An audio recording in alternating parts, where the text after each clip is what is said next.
أعوذ بالله من الشيطان الرجيم.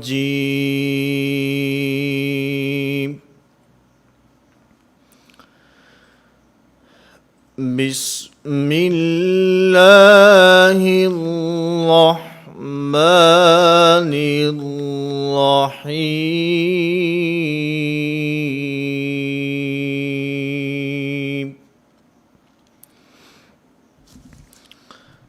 نورانی قاعدہ کی تختی نمبر 13. تختی نمبر 12 کے سبق میں ہم یہ بات پڑھ چکے ہیں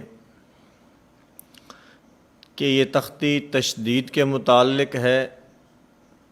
تشدید کا لغوی معنی سختی کے آتا ہے، لیکن علم تجوید میں تشدید سے مراد سختی نہیں بلکہ ٹھہراؤ اور مضبوطی ہوتا ہے.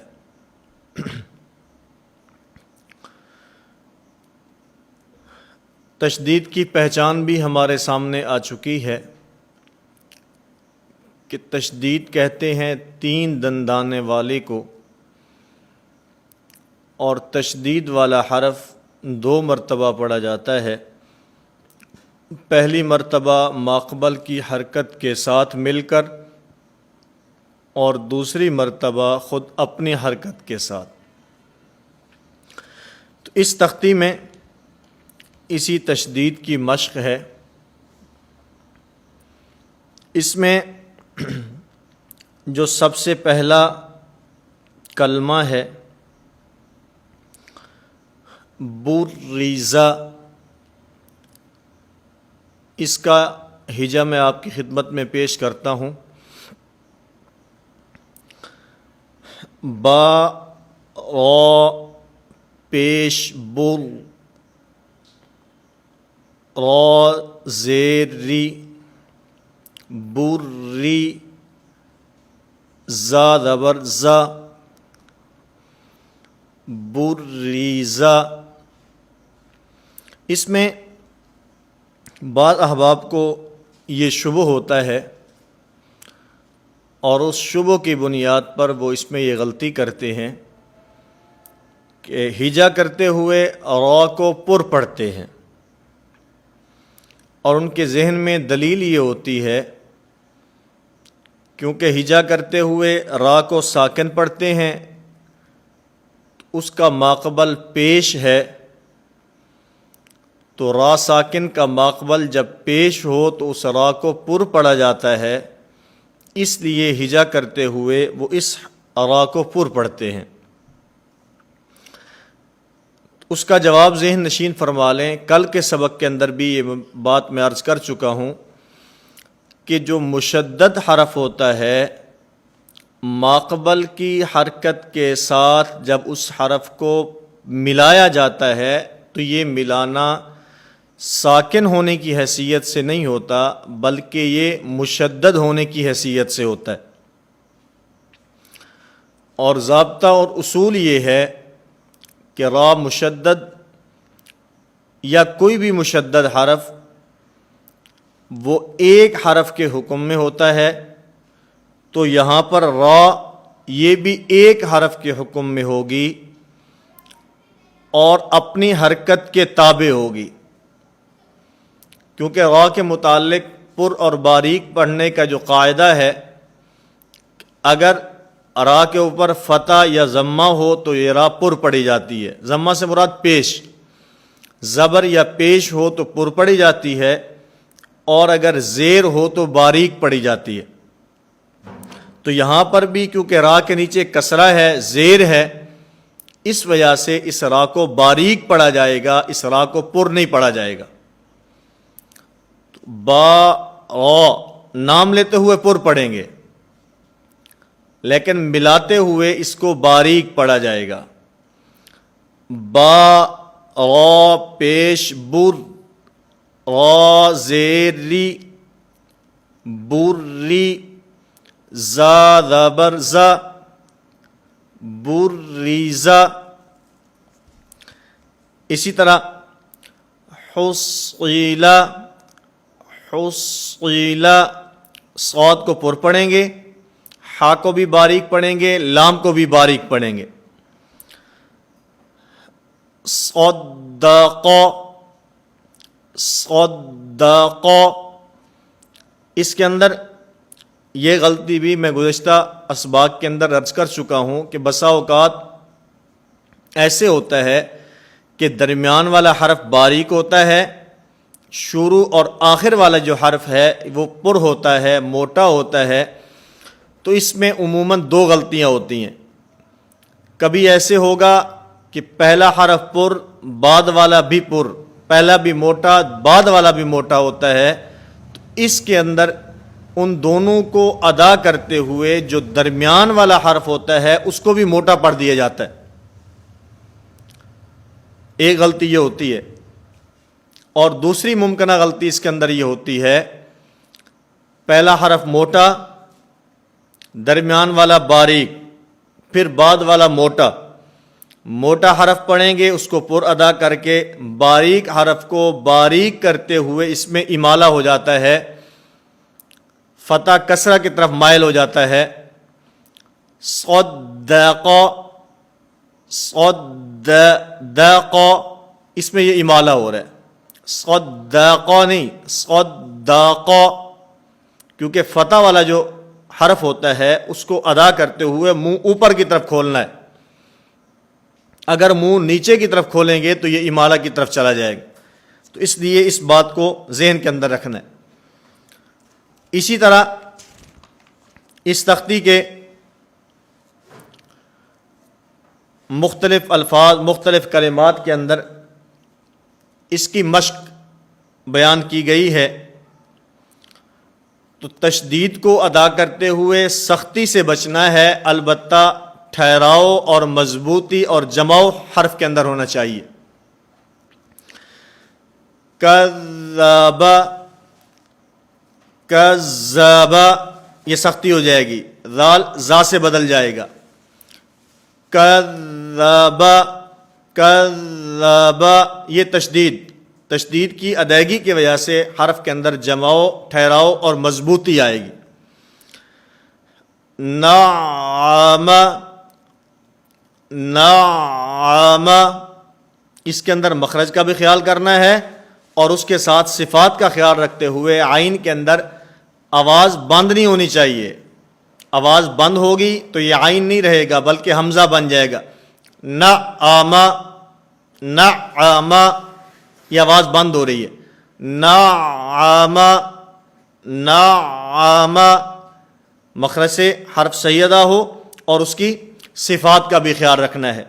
اور پھر ان تمام کلمات میں وقف کرتے ہوئے آخری حرف کو ساکن کریں گے، تو وقف کی حالت میں نعم۔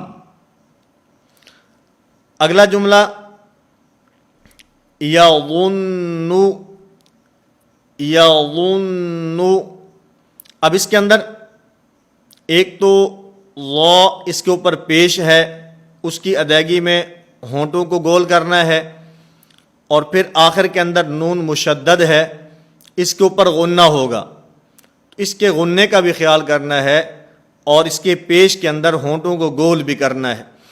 یظن، یظن، غنہ بھی ادا کریں گے، ہونٹوں کو بھی گول کریں گے، اور پھر اس کے اندر جس وقت اس کے اوپر وقف کریں گے، وقف کی حالت کے اندر بھی اس کے اوپر غنہ ہوگا، کیونکہ قاعدہ اور اصول یہ ہے کہ جو حرکات ہوتی ہیں وقف کی حالت میں حرکات ختم ہو جاتی ہیں، لیکن جو تشدید ہوتی ہے وقف کی حالت میں ختم نہیں ہوتی بلکہ وقف کی حالت میں تشدید کو بھی ادا کیا جاتا ہے۔ تو کیونکہ یہاں پر نون کے اوپر تشدید ہے، اس لیے وقف کی حالت کے اندر بھی اس کی یہ تشدید پڑھی جائے گی۔ یظن، یظن، وقف کریں گے، غنہ بھی ادا ہوگا اور تشدید کو بھی ادا کرنا ہے، مضبوطی، ٹھہراؤ اور جماؤ اس کے اندر ہونا چاہیے۔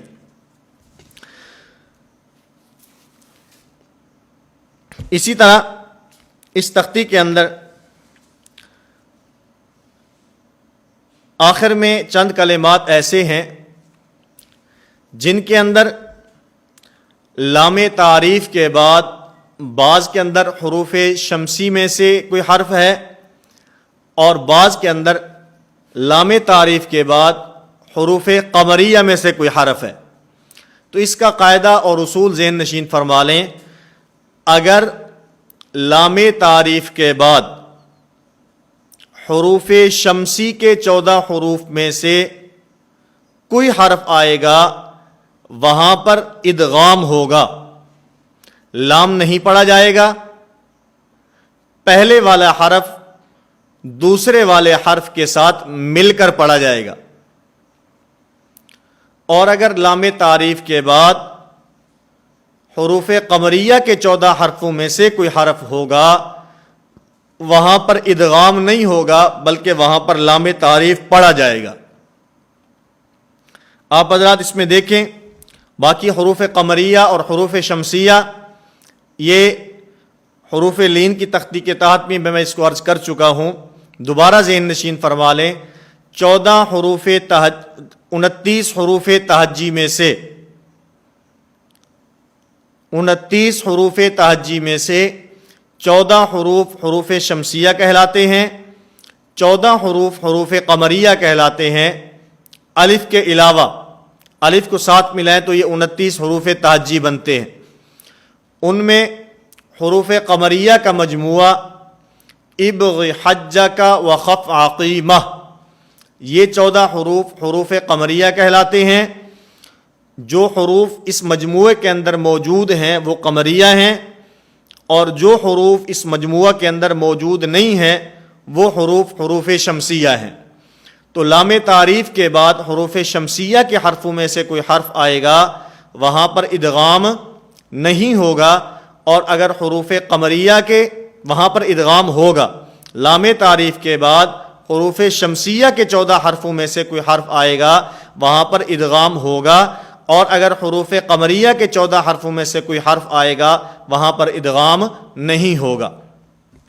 اس کی مثال قاعدہ کے اندر دیکھیں والسماء، والسماء، یہاں لام تعریف کے بعد حروف شمسیہ میں سے سین ہے. کیونکہ ہم حروف قمریہ کا مجموعہ دیکھیں ابغ حجہ کا وخف عقیمہ، اس کے اندر سین موجود نہیں ہے. اس کا معنی کہ سین حروف قمریہ میں سے نہیں بلکہ سین حروف شمسیہ میں سے ہے.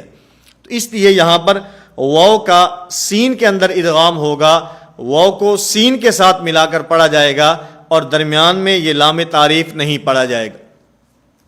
اسی طرح والترائب، والترائب، اس کے اندر بھی لام تعریف کے بعد حروف شمسیہ میں سے تا ہے، یہاں بھی واو کا تا کے اندر ادغام ہوگا. اسی طرح والناشطات،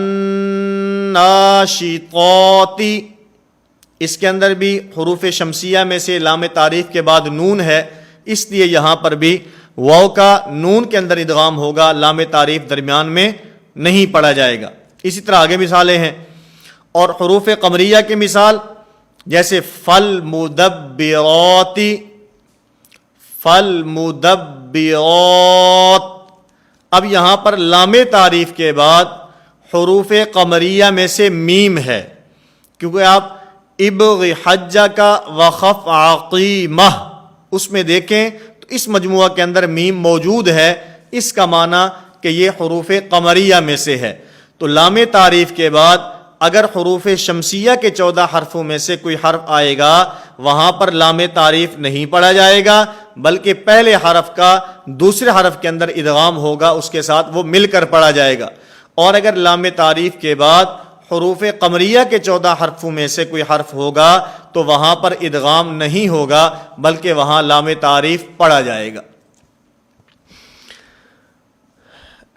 اسی طرح نیچے ایک جملہ ہے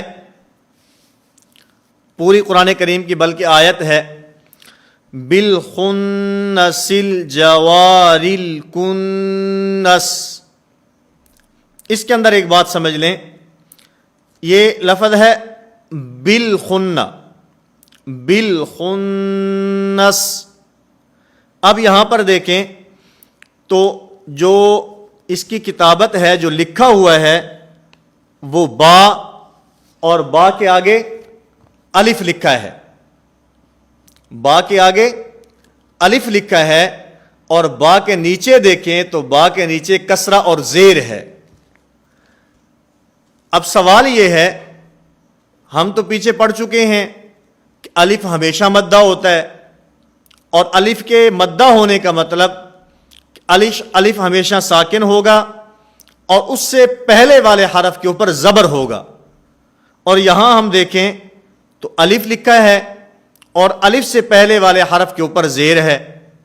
اس لیے بسا اوقات ذہن کے اندر شبہ اور اشکال پیدا ہوتا ہے کہ الف تو ہمیشہ مدہ ہوتا ہے، الف سے پہلے تو زبر ہوتا ہے، یہاں الف سے پہلے کسرہ اور زیر کیسے؟ اس کا جواب ذہن نشین فرما لیں کہ اصل میں یہ الف نہیں ہے، اصل میں یہ الف نہیں ہے، بلکہ یہ حمزہ وصلی ہے۔ یہ حمزہ وصلی ہے، اور حمزہ دو قسم پر ہوتا ہے، ایک حمزہ قطعی اور ایک حمزہ وصلی۔ حمزہ قطعی تو ہر حال میں پڑھا جاتا ہے، اور حمزہ وصلی جو ہوتا ہے، حمزہ وصلی کسی کلام کے شروع میں ہو، کلمہ کے شروع میں ہو تو پڑھا جاتا ہے، اور اگر کلمہ کے درمیان میں ہو تو حمزہ وصلی گر جاتا ہے۔ اب یہاں پر یہ حمزہ وصلی ہے، اور کیونکہ درمیانے کلام میں ہے تو درمیانے کلام میں ہونے کی وجہ سے یہاں پر یہ حمزہ وصلی گر چکا ہے، اس لیے پڑھا جاتا ہے بالخن، بالخنس الجوار الکنس۔ اور دیکھا جائے تو اصل میں اگر اس کو الگ الگ پڑھیں تو بی الخنس الجوار الکنس، اب کیونکہ حمزہ وصلی شروع کلام میں آ گیا، اس بنیاد پر پڑھا جائے گا، لیکن جب ملا کر پڑھیں گے تو بالخنس الجوار الکنس، اس کے اندر کیونکہ حمزہ وصلی درمیانے کلام میں آیا ہے تو درمیانے کلام میں آنے کی وجہ سے یہاں پر حمزہ وصلی نہیں پڑھا جائے گا۔ تو آج کے اس سبق میں تختی نمبر 13 کے اندر ہم نے تشدید کی مشق کی ہے، اور تشدید کے حوالے سے میں آپ کی خدمت میں عرض کر چکا ہوں کہ اس کا مطلب سختی نہیں ہے بلکہ مضبوطی اور ٹھہراؤ ہے۔ تو اس اعتبار سے مخرج کا خیال رکھتے ہوئے، حروف کی صفات کا خیال رکھتے ہوئے، حرکات کی ادائیگی کا خیال رکھتے ہوئے، اور اسی طرح تشدید کا خیال رکھتے ہوئے، تشدید کی ادائیگی کرتے ہوئے، اس کے اندر مضبوطی، اس کے اندر ٹھہراؤ، اس کے اندر جماؤ ہونا چاہیے۔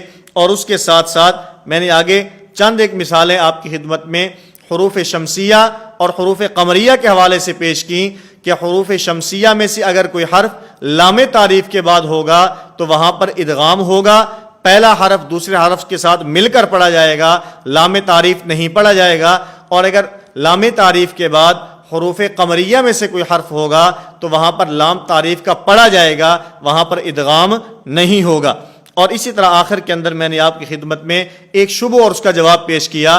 سوال یہ ہو سکتا ہے کہ یہاں پر تو الف اور الف کا ماقبل جو ہے وہ کسرہ اور زیر ہے، حالانکہ ہم نے پڑھا کہ الف ہمیشہ مدہ ہوتا ہے، الف ساکن اور اس کا ماقبل زبر اور فتح ہوتا ہے، تو یہاں پر تو کسرہ آیا ہے۔ اس کا جواب یہ ہے کہ یہ الف نہیں بلکہ یہ حمزہ وصلی ہے، لیکن کیونکہ درمیانے کلام میں ہے اور حمزہ وصلی کا ضابطہ اور قاعدہ اور قانون یہ ہے، اس کے متعلق اصول اور ضابطہ یہ ہے کہ جب حمزہ وصلی کلام کے درمیان میں ہو تو گر جاتا ہے، اور اگر کلام کے شروع میں ہو تو پڑھا جاتا ہے۔ اس لیے اگر ملا کر پڑھیں گے تو بالخنس الجوار الکنس، اس میں یہ حمزہ نہیں پڑھا جائے گا، حمزہ وصلی درمیانے کلام میں آنے کی وجہ سے گر جائے گا۔ اور اگر با کو نہیں پڑھتے، الخنس الجوار الکنس پڑھتے ہیں، تو پھر اس کے اندر حمزہ وصلی یہ پڑھا جائے گا۔